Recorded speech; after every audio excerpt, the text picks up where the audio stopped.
સમાચારમાં આગળ નજર કરીએ, વાત કરીએ આજના દિવસની, એટલે કે 13 ફેબ્રુઆરીની। 13 ફેબ્રુઆરી એટલે વર્લ્ડ રેડિયો દિવસ।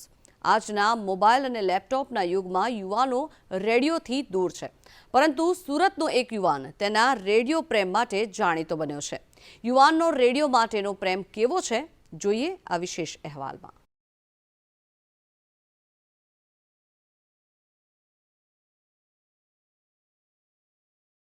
આજના યુગમાં મનોરંજનના સાધનો વિસ્તર્યા છે। ડિજિટલ યુગમાં સોશિયલ મીડિયામાં અવનવી રીલ્સનો ટ્રેન્ડ છે।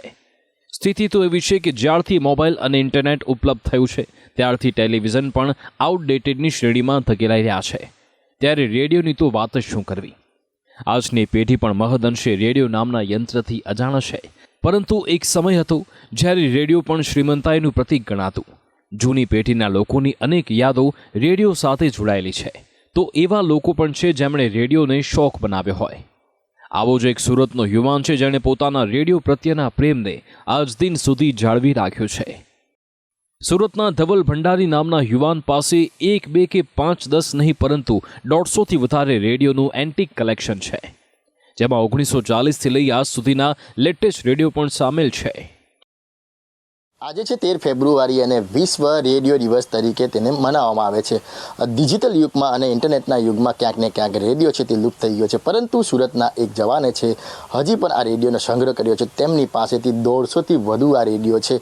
બાપ દાદાઓના સમયથી આ રેડિયો રાખવામાં આવ્યો છે અને હજી પણ તેમનો જે કહેવાય કે બાપ દાદા જે નિયમ પાડતા હતા કે રેડિયો રાખવાનો, હજી પણ આ રેડિયો તમે જોઈ શકો છો કઈ રીતના 1940થી આ કલેક્શન છે। 150થી વધુ રેડિયો આ યુવાન પાસે છે। પરિવાર ના લોકોએ રેડિયો સાચવવાની જવાબદારી સોંપી હતી, એ જ રેડિયો હજી પણ સાચવીને રાખ્યો છે।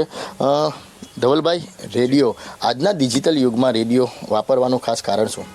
જી, એક રેડિયો એક એવું સાધન છે કે આપણા સૌ ફેમિલીને એક જોઈન્ટ તરીકે રહેવામાં આવે છે। જેવા આ ઝડપી યુગમાં જે આ મોબાઈલનો જમાનો છે, જે બધા વ્યક્તિ અલગ થઈ ગયા છે। રેડિયોમાં મોબાઈલમાં જે વલ્ગેરિટી આવે છે તે રેડિયોમાં આવતી નથી। રેડિયોમાં કોઈ પણ આપત્તિ આવે કે કંઈક પણ મોટો સમાચાર હોય તો રેડિયોમાં સાચી માહિતી આપણને મળી રહી છે, એટલે રેડિયો પર ઘણો વધારે વિશ્વાસ આપણે મૂકવો પડે છે।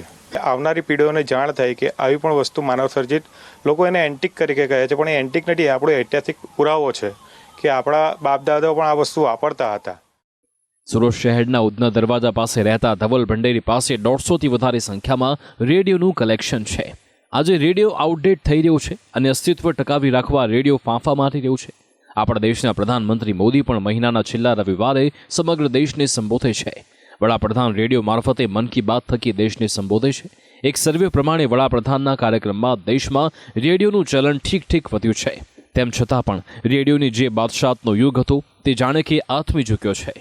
મનીષ પરમાર, સંદેશ ન્યૂઝ, સુરત।